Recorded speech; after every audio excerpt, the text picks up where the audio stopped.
Mr. Erdogan is known with his Neo-Ottoman tendencies. Neo-Ottomanism is the desire to re-bring the influence of the Ottoman Empire to the territories that once upon a time they were ruling, okay? How he is doing it? With Sunni Islam and Turkish nationalism together, but when he is in Syria, he is emphasizing the Sunni Islam as the common denominator, and therefore he is capable of penetrating into Syria more and more. Turkey is building enormous maritime strategy. They have just accomplished the deal with Germany of building 6 AIP-enabled Type 214 submarines, which is extremely sophisticated submarine. You can just imagine what it means to Israel. Those submarines are around us, okay? Also, they are building a domestically built light aircraft carrier, which can apply drones and apply other measures, as well as electronic warfare and stuff like that. So right now, we have to be very, very careful regarding the expenditure of the military capabilities of Turkey, not only in Syria, but also in the Mediterranean.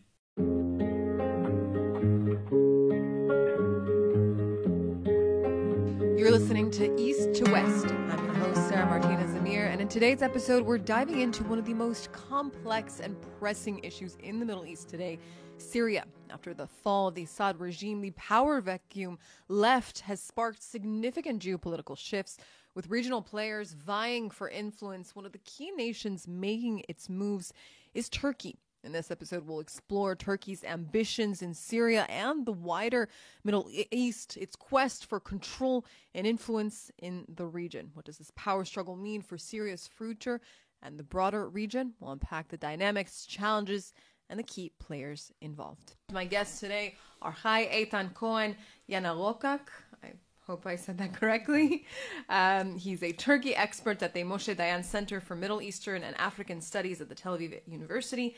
And he's also at the Jerusalem Institute for Strategy and Security. Also joining me from Tel Aviv is Oded Ailam. He's former head of the Counterterrorism Division in the Mossad and currently a researcher right here at the Jerusalem Center for Security and Foreign Affairs. Gentlemen, thank you both for joining me today. Thank you for having me. Thank you for having me. I want to start with you. Talk to us about, Turkey's relationship with Iran, specifically when it comes to this power struggle when it comes to Syria. Well, first of all, I would like to underline that these two states are rivals, historical rivals, but I also would like to highlight that they are not fighting against each other, a conventional war, since 1639. 1639 that So they going way declared, back in yes, history. they declared their bilateral border without any foreign intervention, and therefore they are very much, proud of this, proud of this agreement that they agreed on a mutual border without any foreign intervention. So if this Turkish-Iranian border is something untouchable, so we are seeing that the rivalry between the two states is going on in other places, in Iraq, and of course in Syria. Azerbaijan. And also Azerbaijan, yes, you're right. Historically speaking, this Iraq and Syria area, and also Azerbaijan, we can say, it was a kind of a backyard of the Ottoman Empire. In traditional, in historical meaning, Turkey since 1516 dominated the whole region, and I'm only opening here another historical parenthesis. 2 years before this domination, in 1514, they defeated the Persian Safavid army inside Anatolia in a war called Chaldiran, where they stopped the penetration of the Shiite Islam into Anatolia. So where am I going? Since 1516 until the end of the First World War, we are talking about a full-fledged domination of Sunni Islam and the Ottoman Empire. But however, we all know that after the collapse of the Ottoman Empire in the Middle East, we had these new artificial states like Iraq, like Syria.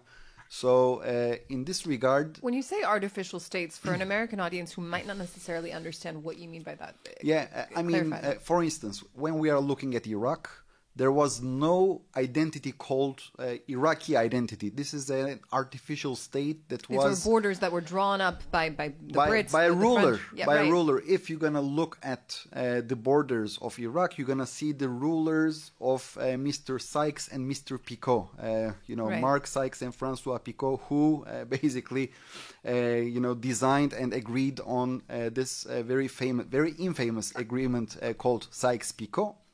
So... long story short, for instance, Iraq is formed by the Kurds, Sunnis, and Shiites.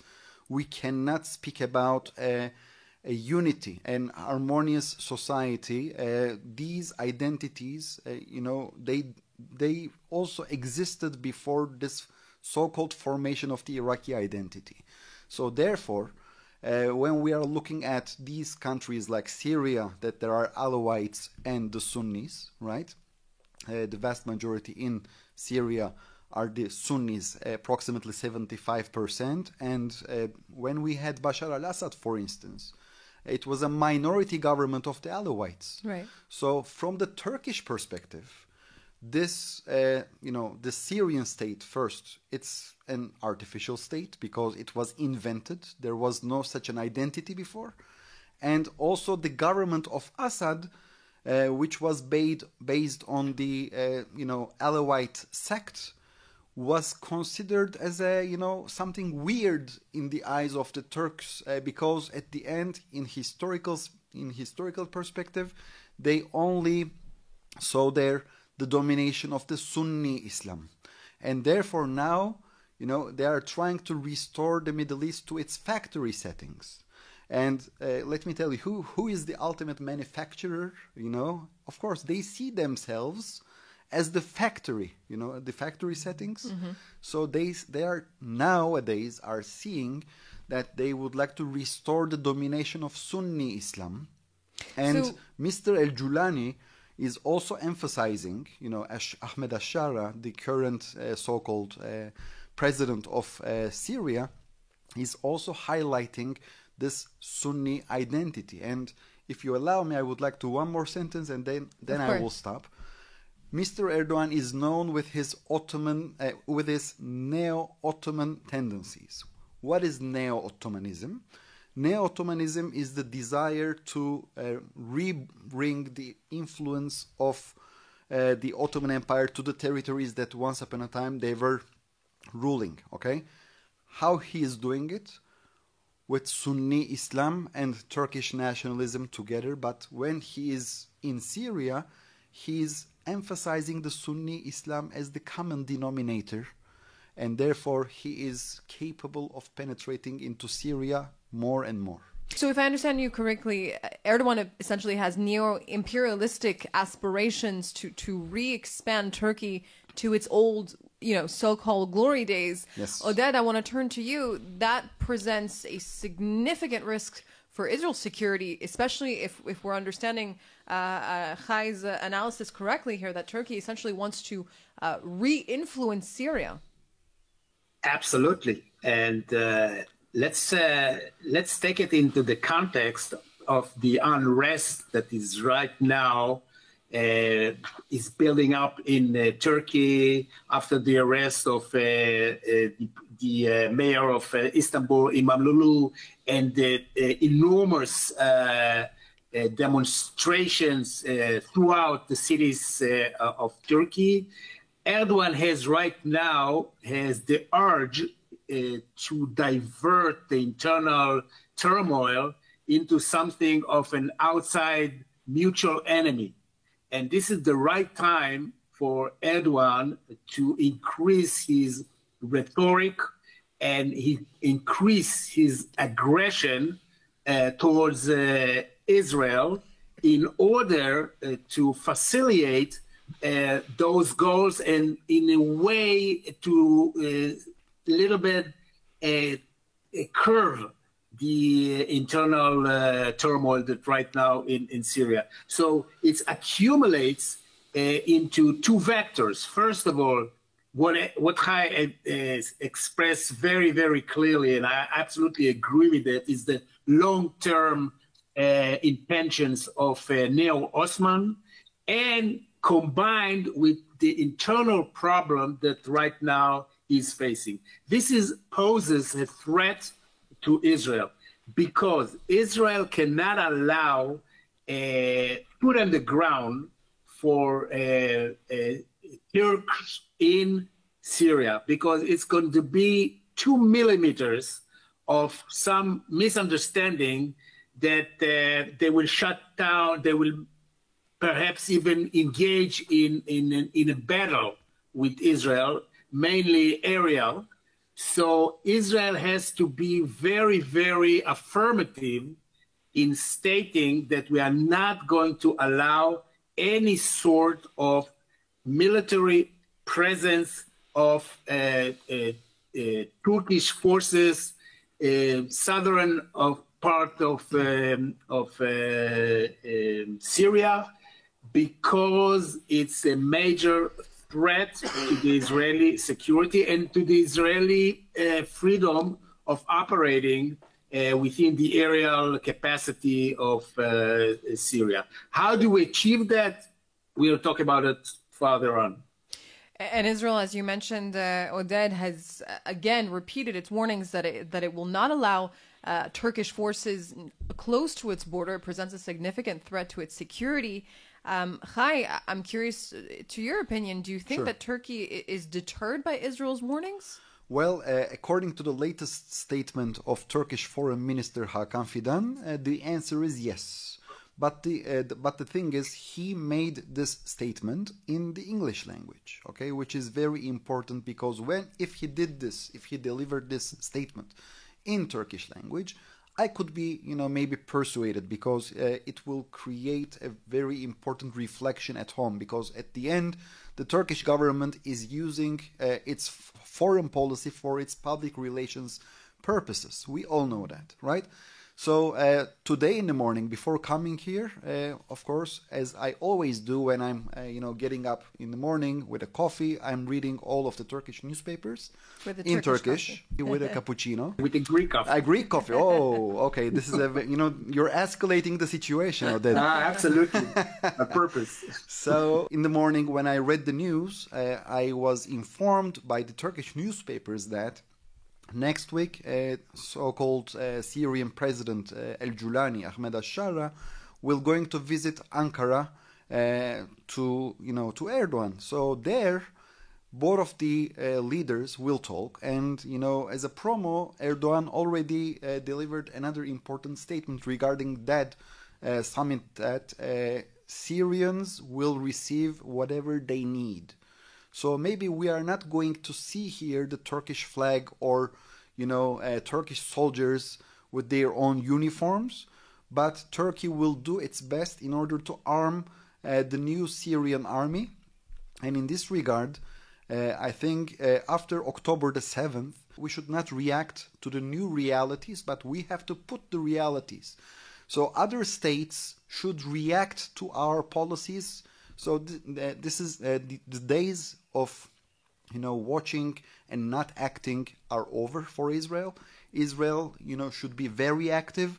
Israel should take preemptive steps, and should do everything possible not to allow Turkey to penetrate Syria in a direct manner. I really don't want to see any Turkish flag on the Israeli-Syrian border, including the newly captured territories by Israel, and of course not in Damascus, and even not in Hama, Palmyra, and T4. That's why our air forces, conducted this very successful airstrike, and they delivered a very clear message to Turkey that they are really unwanted here. Unwanted because if they will be present here, it will inevitably create a friction between the two states, and may, God forbid, this may deteriorate into an unwanted incident. So basically, essentially what you're telling me is that Turkey has aspirations to fund this new Syrian army. Essentially, Oded, Turkey is basically building a proxy army in Syria on Israel's doorstep. Absolutely. This is the case. And what is we have to take into consideration is not only the proxy that are building on the Syrian soil by engaging with the ex-Al-Qaeda member, Julani. Let's not forget his roots, okay? He's a terrorist. The West are embracing him and hugging him and even lifting the sanctions very, very rapidly. But we don't have, at one moment, we shouldn't forget where he came from and his jihadic essence, okay? So right now, I think there is one major player that can actually differentiate between the two sides. It's the Americans. Both Israel and Turkey are friends, close ties with the American administration. It's not a secret that Trump has some sort of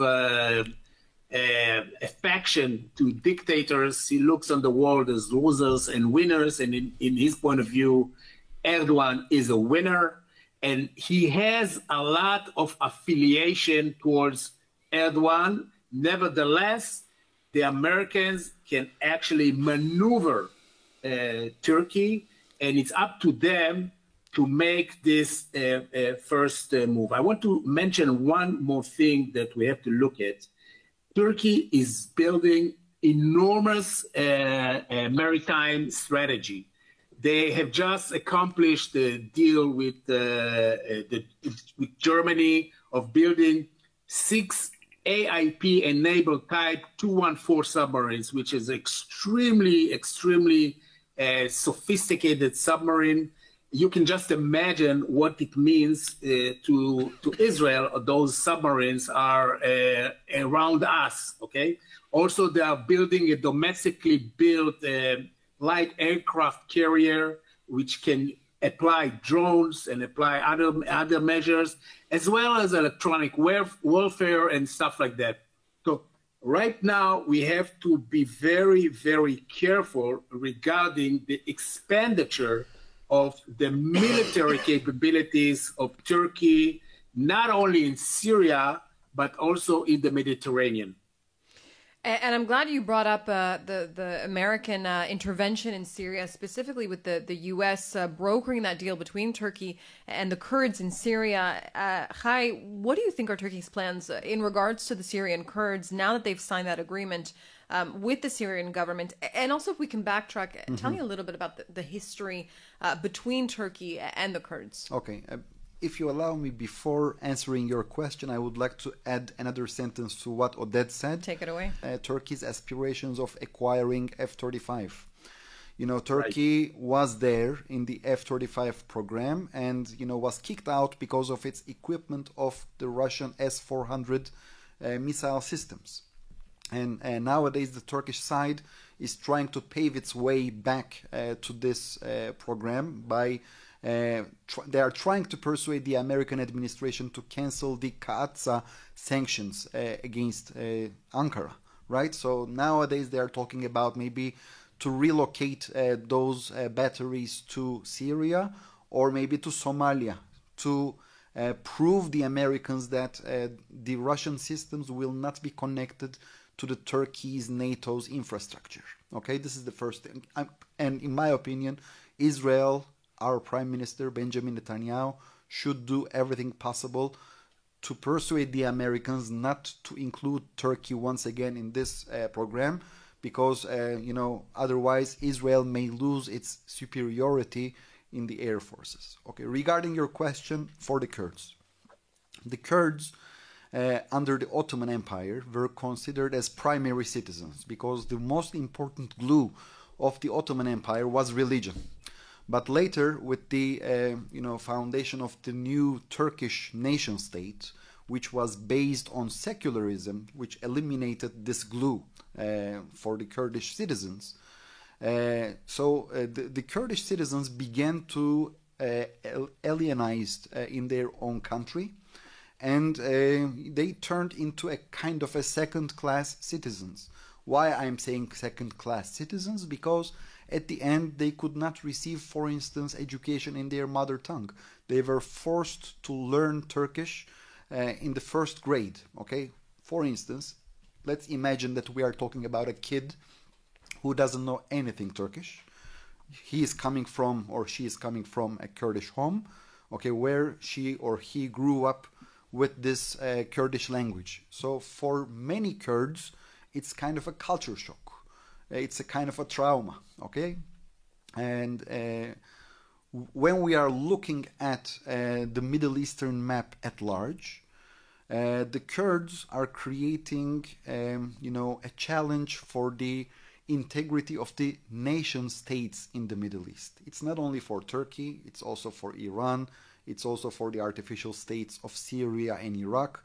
So when we are looking at large, the Kurds were dispersed within these 4 states. So it's a nightmare for each state that if the Kurds will acquire an independence or a kind of an autonomy, for instance, as we see in Iraq, and in Syria, now the Kurds are seeking to get such an autonomy as well.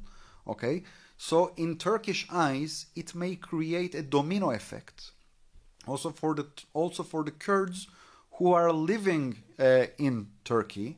And I would like to remind you once again, before the dissolution of Ottoman Empire, all of these areas, you know, of course, I'm not talking about Iranian Kurdistan, but Syria, Iraq, and the Turkish areas of the geographical region called Kurdistan. There were no borders. These people were crossing the other side of the river, or you know, this imaginary border, and they were coming to the homes of their cousins. But now we have borders. So the ones who are living on the other side of the borders are their relatives. Okay, these borders are artificial. Of course, the borders should be respected, because all of them are recognized by the United Nations, but we should also internalize the human perspective that on the other side of the borders, who are living there are your cousins. Right. Okay. Long story short, Turkey, when the decision makers in Ankara are looking towards the Syrian Kurds, they are seeing it as an, you know, destabilizing actor who seeks to create its own nation state on the basis of Kurdishness, which may trigger another instability inside Turkey. Therefore, they are doing their best to push Al-Julani to neutralize and to integrate them within the current Syrian regime, without making an emphasis on their Kurdish identity. Okay, so this is the general story about Kurds in a nutshell. I want to take a wider look now at Turkey's ambitions, but also its influence in the region.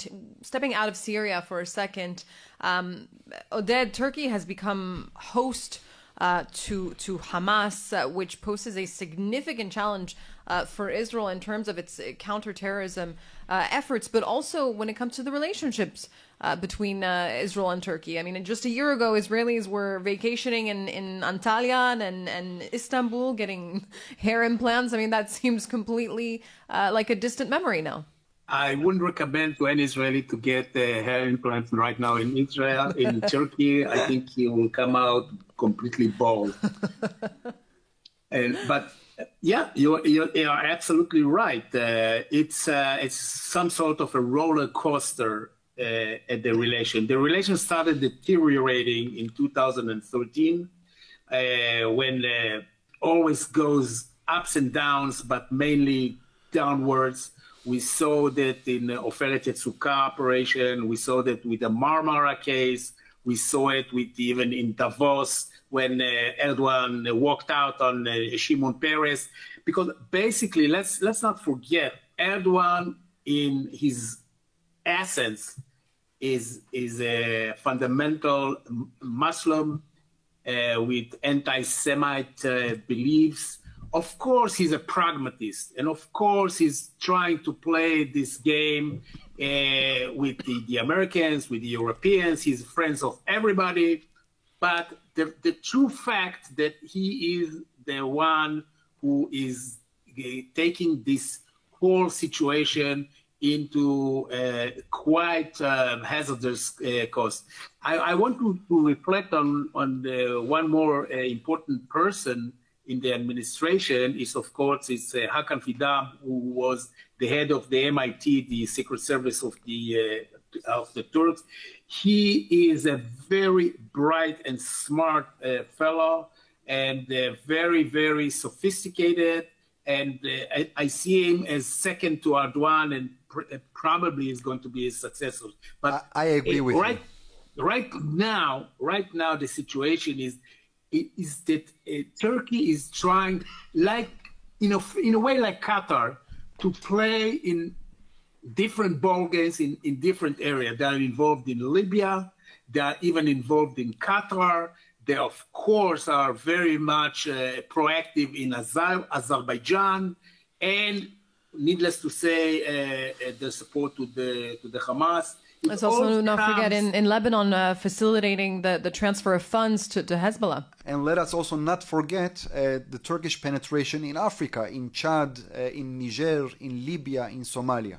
They are everywhere, and it's exactly like Chai demonstrated their ambition and the will to become again the Neo-Ottoman power in the region. And there is no vacuum. When Iran and the Shiite axis is deteriorating, the Sunni axis is becoming a major player, and Turkey facilitate and see this opportunity as taking over what Iran had left behind. When we're looking from the Israeli perspective here, we've seen how the Israeli military has been instructed to stand ground on its border in the Golan, on the border with Syria. But as you said, Chai, earlier, Israel needs to move to a position where it's not just reacting to the events that are taking place. It needs to be deterring the events. Oded, I want to turn to you. How is Israel and the security apparatus, how should they go about that? I think the most important player is the American administration. We have to come into some sort of an agreement of a deconfliction mechanism, something like we had before with the Russian, and it should be brokered by the Americans in order, A, not to allow any sort of military presence of Turkish forces in Syria, and also to stop creating some sort of channels of engagement to Turkey. The most important player right now, as I see it, are the Americans. Hi. Well, I agree with him that Americans are very crucial, but at the end we are living in this neighborhood and not the Americans are living in this neighborhood. And also we should not rely on Americans on every aspect. The most important example, of course, is the American how the American withdrawal from Afghanistan. We also saw how the Americans are giving signals to the Kurds that they may leave Syria soon. So in this regard, I think we should be count first of all on ourselves. And then, of course, I'm not disregarding the Americans, the Trump administration. For us, it's super important. But first of all, let's concentrate on ourselves, on our moves, and then we can rely on our other, on other actors. I absolutely agree with Chai that we should not put all our money on the Americans, and absolutely we have to portray vigorously our stand. But in the end of the day, I think that Americans, especially the Trump administration, who has established excellent relations with the Turks and especially with Erdogan and have leverage on Erdogan, can be a key player. But having said that, of course, we have to demonstrate our power in the area. Never a dull moment in the Middle East. Gentlemen, thank you both very much for joining me today on another episode of East to West and to provide us with your insight and deep knowledge on the region. Thank you. Thank you. Thank you.